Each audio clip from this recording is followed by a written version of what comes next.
तो लीजिए प्यारे विद्यार्थियों, स्वागत है आप सबका एक और नए वीडियो में। प्यारे विद्यार्थियों, देखो आप सबके लिए लेकर आ चुका हूं आज होने वाला आपका कक्षा 9 का हिंदी विषय का पूरा पेपर और इस पेपर का पूरा सॉल्यूशन। प्यारे विद्यार्थियों, देखो आज जैसा पेपर मैं आपको बताऊंगा ना, ठीक ऐसा का ऐसे क्वेश्चन पेपर आपको परीक्षाओं में देखने को मिलेगा। एक भी क्वेश्चन का आंसर प्यारे विद्यार्थियों देखो यहाँ से आपका मिस नहीं होगा। पूरा का पूरा क्वेश्चन पेपर प्यारे विद्यार्थियों आप लोग देख सकते हो हमारे पास में आ चुका है। और जैसा पेपर प्यारे विद्यार्थियों आज मैं यहाँ पर आपको बताऊंगा, ठीक ऐसा का ऐसे क्वेश्चन पेपर प्यारे विद्यार्थियों देख लीजिएगा। इसी प्रकार का क्वेश्चन पेपर आपको परीक्षाओं में देखने को मिलेगा। आप चाहे तो प्यारे विद्यार्थियों इस QR कोड को स्कैन करके देख सकते हो। जैसा पेपर प्यारे विद्यार्थियों अभी मैं आपको बताऊंगा ना, ठीक ऐसा का ऐसे क्वेश्चन पेपर आपका परीक्षाओं में पूछा जाएगा। अब चलो अपन जल्दी से आगे बढ़ते हैं, समझते हैं आपके इस पूरे पेपर को और इस पेपर के पूरे सॉल्यूशन को, ताकि प्यारे विद्यार्थियों आप सबको पूरा का पूरा पेपर अच्छे से समझ में आ सके।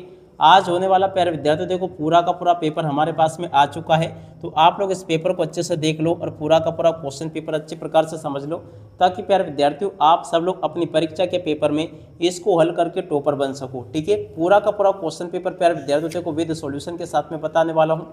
एक भी क्वेश्चन का आंसर आपका यहाँ से मिस नहीं होगा। तो चलो अपन जल्दी से आगे बढ़ते हैं, समझते हैं आपके पूरे इस पेपर को और इस पेपर के पूरे सॉल्यूशन को, ताकि प्यारे विद्यार्थियों आप सबको ये पूरा पेपर अच्छे प्रकार से समझ में आ सके और आप सब लोग प्यारे विद्यार्थियों देखो अपनी परीक्षा के पेपर में टॉपर बन सको। ठीक है, तो इस प्रकार का पूरा पेपर होगा। अब चलो अपन एक एक करके सभी के सभी क्वेश्चन और उन क्वेश्चन के उत्तरों को देख लेते हैं, ताकि प्यारे विद्यार्थियों आपको पूरा पेपर अच्छे से समझ में आ सके और आप सब लोग प्यारे विद्यार्थियों देखो अपनी परीक्षा के पेपर में टॉपर बन सको। ठीक है, टोटली सभी के सभी क्वेश्चन और उन सभी क्वेश्चन के उत्तर मेरे द्वारा यहाँ से आपको बताए जाएंगे। तो चलो मैं आपको एक एक करके सभी के सभी क्वेश्चन और उन क्वेश्चन के उत्तर बताता हूँ। पहला क्वेश्चन प्यारे विद्यार्थियों पूछा है, वीर गाथा काल के श्रेष्ठ महाकाव्य है। देखो प्यारे विद्यार्थियों, वीर गाथा काल के श्रेष्ठ महाकाव्य कौन सा है? तो देखो इस क्वेश्चन का उत्तर प्यारे विद्यार्थियों आपको लिख देना है पृथ्वीराज रासो। प्यारे विद्यार्थियों इस क्वेश्चन का उत्तर होगा, याद रखना क्या उत्तर होगा इसका, पृथ्वीराज रासो। अगला क्वेश्चन, केदी और कोकिला रचना है। देखो प्यारे विद्यार्थियों केदी और कोकिला जो रचना है ना, माखनलाल चतुर्वेदी की है। ठीक है ना, दा नंबर का प्यारे विद्यार्थियों इस क्वेश्चन का उत्तर होगा, जो कि आपको मैंने यहाँ से बता दिया। केदी और कोकिला माखनलाल चतुर्वेदी की रचना है। और अब अगला क्वेश्चन पढ़ते हैं, काव्य के भेद माने गए हैं। तो देखो प्यारे विद्यार्थियों काव्य के कितने भेद माने गए हैं? इस क्वेश्चन का उत्तर प्यारे विद्यार्थियों आपका आ जाएगा 2 भेद माने गए। कितने? काव्य के कितने भेद माने गए? 2 भेद। जूरी के साले का नाम क्या था? तो देखो ये तो आपको अच्छे से पता होगा, जूरी के साले का नाम था गया। ठीक है ना, अगर आप लोग प्यारे विद्यार्थियों यहाँ पर गया लिख दोगे तो एकदम आपका सही हो जाएगा, जैसा कि आपको मैंने बताया। और उसके बाद में देखो अगला क्वेश्चन पढ़ते हैं, विचार विनिमय के माध्यम को कहते हैं। देखो प्यारे विद्यार्थियों विचार विनिमय के माध्यम को क्या कहा जाता है? इसको प्यारे विद्यार्थियों भाषा कहते हैं। आपको यहाँ पे भाषा याद रखना है। और उसके बाद में देखो अगला क्वेश्चन पढ़ते हैं, फणीश्वर नाथ रेणु के प्रसिद्ध आंचलिक उपन्यास का नाम है। देखो प्यारे विद्यार्थियों फणीश्वर नाथ रेणु के प्रसिद्ध आंचलिक उपन्यास का नाम है मेला आंचल। ठीक है ना, क्या याद रखोगे? मेला आंचल उनके उपन्यास का नाम है। ओके, और उसके बाद में देखो अगला क्वेश्चन, यहाँ पर आपके पेपर में रिक्त स्थान पूर्ति पूछी गई है। तो चलो मैं आपको रिक्त स्थानों की पूर्ति अच्छी प्रकार से बता देता हूँ। पहला क्वेश्चन प्यारे विद्यार्थियों पूछा है, कवि रसखान बार बार में जन्म लेना चाहते हैं। कहाँ पर जन्म लेना चाहते हैं? ब्रज गोकुल में प्यारे विद्यार्थियों जन्म लेना चाहते हैं। कविता के शाब्दिक अनुशासन का नाम है। देखो प्यारे विद्यार्थियों कविता के शाब्दिक अनुशासन का नाम क्या? छंद है। ठीक है, अर्थालंकार में चमत्कार के कारण होता है। देखो प्यारे विद्यार्थियों अर्थालंकार में अर्थ के कारण चमत्कार होता है। इस क्वेश्चन का उत्तर आपका ये आ जाएगा। अगला क्वेश्चन, महादेवी वर्मा के बाबा उन्हें बनाना चाहते थे। महादेवी वर्मा के बाबा उन्हें क्या बनाना चाहते थे? वकील, कवित्री या विदुषी? तो देखो प्यारे विद्यार्थियों विदुषी इस क्वेश्चन का उत्तर आ जाएगा, याद रखोगे। अंत का विलोम शब्द है। देखो प्यारे बच्चों अंत का विलोम शब्द क्या हो जाएगा? देखो अनंत, अनंत का विलोम शब्द आपका अंत हो जाएगा, याद रखोगे। रीढ़ की हड्डी एकांकी में कुल पात्र है। तो देखो रीढ़ की हड्डी एकांकी में कुल 6 पात्र है, याद रखना। पूरा का पूरा आपका रियल वाला क्वेश्चन पेपर लेकर आ चुका हूँ। आप चाहे तो प्यारे विद्यार्थियों इस QR कोड को स्कैन करके देख सकते हो। पूरा का पूरा पेपर आपको परीक्षाओं में ऐसा का ऐसे देखने को मिलेगा। ठीक है, तो आप लोग अच्छे से इसको देख लें। अगला क्वेश्चन पूछा है, कबीर एक समाज सुधारक है। देखो प्यारे विद्यार्थियों ये जो क्वेश्चन आपके पेपर में सत्य असत्य पूछे गए हैं, ये वाला क्वेश्चन आपका सत्य हो जाएगा। संचारी भाव की संख्या 35 है। संचारी भाव की संख्या प्यारे विद्यार्थियों 35 है, आपका असत्य होगा। मंगोलों का मुंह लाल होता है। देखो प्यारे विद्यार्थियों जो क्वेश्चन आपको दे रखा है ये वाला क्वेश्चन आपका क्या हो जाएगा? सत्य होगा। कहानी गद्य की गौण विधा में आती है। तो देखो प्यारे विद्यार्थियों कहानी गद्य की गौण विधा में आती है, ये भी आपका क्या हो जाएगा? असत्य होगा। ठीक है, अगला क्वेश्चन, भूपति में ती उपसर्ग होगा। देखो प्यारे विद्यार्थियों, भूपति में ती उपसर्ग होगा क्या, असत्य हो जाएगा। लेखिका मृदुला गर्ग की नानी नंबर की बहन का नाम चित्रा था। छठे नंबर का जो क्वेश्चन प्यारे विद्यार्थियों आपको दे रखा है, इस क्वेश्चन का उत्तर आपका क्या आ जाएगा, सत्य। ठीक है ना, ये भी प्यारे विद्यार्थियों आपका सत्य होगा। इसको आप लोग अच्छे प्रकार से इसको देख लें। और उसके बाद में देखो आगे बढ़ते हैं, अपन आगे क्वेश्चन को पढ़ लेते हैं। यहाँ पर आपके पेपर में क्वेश्चन पूछे ललद्य। ललद्य की जोड़ी प्यारे विद्यार्थियों किससे मिल जाएगी, कश्मीरी कवियत्री से। और अब अगला क्वेश्चन सवैया। सवैया की जोड़ी मिल जाएगी आपकी वर्णिक छंद से। कहाँ पे लिखा, वर्णिक छंद, देख सकते हो प्यारे विद्यार्थियों, सवैया की जोड़ी किससे मिलेगी, वर्णिक छंद से मिल जाएगी। आग का तत्सम प्यारे विद्यार्थियों देखो क्या आ जाएगा, अग्नि हो जाएगा। हरिशंकर परसाई की जोड़ी प्यारे विद्यार्थियों हंसते हैं रोते हैं से मिल जाएगी। कहाँ पर लिखा है, हंसते हैं रोते हैं प्यारे विद्यार्थियों देखो ये लिखा है। इंद्र का पर्यायवाची शब्द प्यारे विद्यार्थियों देखो, इंद्र का पर्यायवाची शब्द आपका हो जाएगा सुरपति। ठीक है ना, इंद्र के पर्यायवाची शब्द की जोड़ी सुरपति से मिल जाएगी।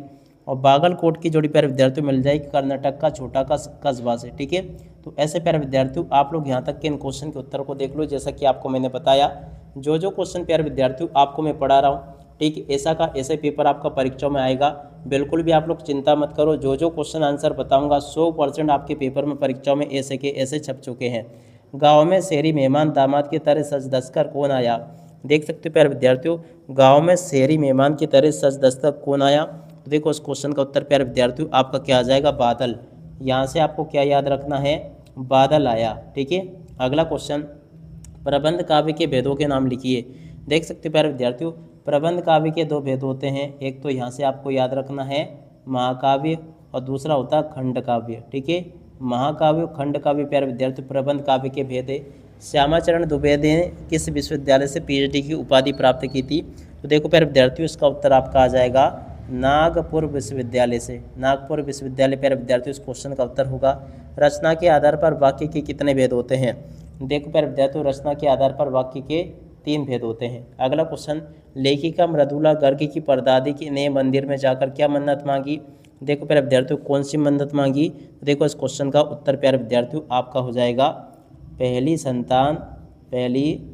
संतान लड़की हो ये मन्नत मांगी। ठीक है ना, कौन सी मन्नत मांगी, पहली संतान लड़की हो। और अब अगला क्वेश्चन, इस जल प्रलय में पाठ में बाढ़ के पानी को कहा गया है। देखो प्यारे विद्यार्थियों, बाढ़ के पानी को कहा गया है मृत्यु का तरल दूध। क्या लिखोगे यहाँ से, मृत्यु का तरल दूध, उस क्वेश्चन का उत्तर आ जाएगा। ठीक है, अब उसके बाद में देखो आगे आपके पेपर में क्वेश्चन इस प्रकार से पूछे जाएंगे जैसे कि मैं आपको बता रहा हूँ। एक भी क्वेश्चन का आंसर प्यारे विद्यार्थियों देखो यहाँ से आपका मिस नहीं होगा। तो चलो मैं आपको इन क्वेश्चन के उत्तर बता देता हूँ। देखो ये जो क्वेश्चन पूछे है आपके पद्य साहित्य के इतिहास को, तो देखो इस क्वेश्चन के उत्तर को प्यारे विद्यार्थियों यहाँ से देख कर लिख दो। ये पूरा का पूरा मैंने आपको इस क्वेश्चन का उत्तर बता दिया। ठीक है, उसके बाद में देखो नई कविता वाले क्वेश्चन के उत्तर को यहाँ से देख कर लिख दो। और अब अगला क्वेश्चन, सुमित्रा नंदन पंत, तो देखो इस क्वेश्चन के उत्तर को प्यारे विद्यार्थियों यहाँ से देख कर लिख दो। ये भी मैंने आपको बता दिया, पूरा का पूरा याद कर लेना। 8वां क्वेश्चन जो पूछा, कवि पंत ने गाँव के मरकट डिब्बे से खोला क्यों कहा है। देखो इस क्वेश्चन के उत्तर को प्यारे विद्यार्थियों यहाँ से देख कर लिख दो। ये भी मैंने आपको बता दिया। और अब अगला क्वेश्चन अपन पढ़ते हैं, कवित्री ललित का घर जाने की चाह से क्या तात्पर्य है। देखो प्यारे विद्यार्थियों इस क्वेश्चन के उत्तर को यहाँ से देख कर लिख देना। ये भी मैंने पूरा का पूरा आपको बता दिया। और उसके बाद में देखो 9वां क्वेश्चन जो पूछा, किस शासन की तुलना में तम के प्रभाव। तो देखो इस क्वेश्चन के उत्तर को यहाँ से देख कर लिख दो। ये भी मैंने आपको पूरा का पूरा क्वेश्चन और इस क्वेश्चन का उत्तर प्यारे विद्यार्थियों अच्छे से बता दिया। ठीक है, जैसे क्वेश्चन प्यारे विद्यार्थियों यहाँ तक कि मैंने आपको बताया, देखो लता वाले क्वेश्चन के उत्तर को यहाँ से देख कर लिख देना। ये भी मैं आपको बता चुका हूँ। और जिस प्रकार से क्वेश्चन प्यारे विद्यार्थियों मेरे द्वारा आपको बताए गए हैं, ठीक ऐसे के ऐसे क्वेश्चन आपके पेपर में परीक्षा में आपको देखने को मिलेंगे। एक भी क्वेश्चन का आंसर प्यारे विद्यार्थियों देखो यहाँ से आपका मिस नहीं होगा। जो क्वेश्चन आंसर प्यारे विद्यार्थियों आपको मैं बता रहा हूँ ना, 100% आपके पेपर में परीक्षाओं में ऐसे के ऐसे क्वेश्चन पूछे जाएंगे। ठीक है, तो यहाँ तक के सभी क्वेश्चन के उत्तर प्यारे विद्यार्थियों आपको मैं बता चुका हूँ। उसके बाद में जो आगे क्वेश्चन पूछा आपके पेपर में, सवई छंद की परिभाषा। तो देखो सवई छंद की परिभाषा को प्यारे विद्यार्थियों देखो यहाँ से देख कर लिख दो। ये भी मैंने आपको बता दिया। पंडित जगन्नाथ के अनुसार प्यारे विद्यार्थियों देखो काव्य की परिभाषा आपको बतानी, इसको यहाँ से देख कर लिख दो। ये भी मैंने आपको बता दिया पूरा का पूरा।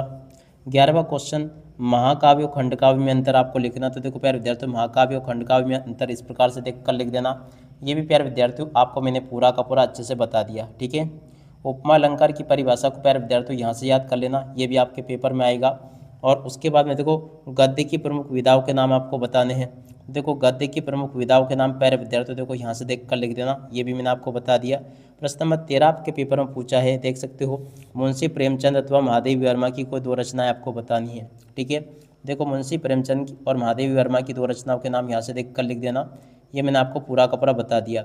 अगला क्वेश्चन प्यारे विद्यार्थियों अपन पढ़ते हैं, क्या दे रखा 14वां क्वेश्चन, किन घटनाओं से पता चलता है। तो देखो इस क्वेश्चन के उत्तर को यहाँ से देख कर लिख दो, ये पूरा का पूरा प्यारे विद्यार्थियों आपको मैं बता चुका हूँ। ओके, और उसके बाद में देखो अगला क्वेश्चन पूछा है, सलीम अली पक्षी प्रेमी कैसे बने।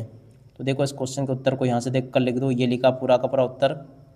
और उसके बाद में देखो 16वें क्वेश्चन के उत्तर को यहाँ से देख कर लिख दो। 16वें के बाद में देखो अगला क्वेश्चन जो पूछा 17वें के उत्तर को यहाँ से देख कर लिख दो। फणेश्वर नाथ रेणु के मित्रों के नाम प्यारे विद्यार्थियों यहाँ से आपको देख कर लिख देना है। और उसके बाद में जो आगे क्वेश्चन आपके पेपर में दे रखे हैं इनको पढ़ लें आप लोग और पूरा का पूरा समझ लें। 18वें क्वेश्चन के उत्तर को प्यारे विद्यार्थियों देखो यहाँ से देख कर लिख देना, ये भी मैंने आपको बता दिया पूरा का पूरा। ए टू जेड सभी क्वेश्चन के उत्तर मैं आपको बता चुका हूँ। मानो सो तो बेर रस खाने, तो इस क्वेश्चन के उत्तर को यहाँ से देख कर लिख देना, ये भी आपके पेपर के लिए प्यारे विद्यार्थियों पूरा का पूरा मैं आपको बता चुका हूँ। एक भी क्वेश्चन का आंसर आपका यहाँ से मिस नहीं होगा। और उसके बाद में देखो आगे आपके पेपर में परीक्षा में प्यारे विद्यार्थियों देखो इस प्रकार से क्वेश्चन पूछे जाएंगे। चलो मैं आपको आगे के भी सभी क्वेश्चन और उन क्वेश्चन के उत्तर बता देता हूँ। ठीक है, इस प्रकार से क्वेश्चन प्यारे विद्यार्थियों आपके पेपर में पूछे जाएंगे, तो इनको आप लोग देख लो और पूरा का पूरा प्यारे विद्यार्थियों इसको अच्छी प्रकार से समझ लो। ये पूरा का पूरा मैंने आपको यहाँ तक का बता दिया। ठीक है, संदर्भ ये लिखा है और उसके बाद में देखो व्याख्या आपको इस प्रकार से ही कर देनी है। और उसके बाद में देखो प्रश्न नंबर 20 जो पूछा है, यातायात के नियमों के विषय पर आपको एक अनुच्छेद लिखना है। तो देखो यातायात के नियमों के विषय पर एक अनुच्छेद इस प्रकार से आपको लिख देना है। पूरा का पूरा अनुच्छेद लेखन में आपको बता चुका हूँ। 21वें क्वेश्चन के उत्तर को प्यारे विद्यार्थियों देखो यहाँ से देख लो, ये लिखा आपके 21वें क्वेश्चन का उत्तर, जो कि मैं आपको पूरा का पूरा बता चुका हूँ। उसके बाद वाले क्वेश्चन का उत्तर प्यारे विद्यार्थियों देखो ये लिखा है। 22वें क्वेश्चन के उत्तर को प्यारे विद्यार्थियों देखो यहाँ से देख कर लिख दो, ये मैंने बता दिया। और 22 के वाले क्वेश्चन के उत्तर को यहाँ से देख कर लिख दो, ये भी मैंने आपको बता दिया। ठीक है, तो इस प्रकार से प्यारे विद्यार्थी देख सकते हो पूरा का पूरा पेपर का सॉल्यूशन मेरे द्वारा आपको बता दिया गया है। ठीक, ऐसा का ऐसे पेपर आपको सुबह परीक्षाओं में देखने को मिलेगा। पूरा का पूरा पेपर आप लोग आज इसको अच्छी प्रकार से याद कर लो, क्योंकि देखो ऐसा का ऐसे क्वेश्चन पेपर प्यारे विद्यार्थियों आपका परीक्षाओं में आ चुका है। तो जल्दी से इस पेपर को देख लो, रट लो, क्योंकि देखो आप सब लोगों को पता कि जैसा पेपर मैंने आपको बताया ना, ठीक ऐसा का ऐसे पेपर आपका परीक्षाओं में आने वाला है। ठीक है, अब इसी के साथ में इस वीडियो को यहीं पर पूरा करते हैं। नमस्कार, जय हिंद, जय भारत।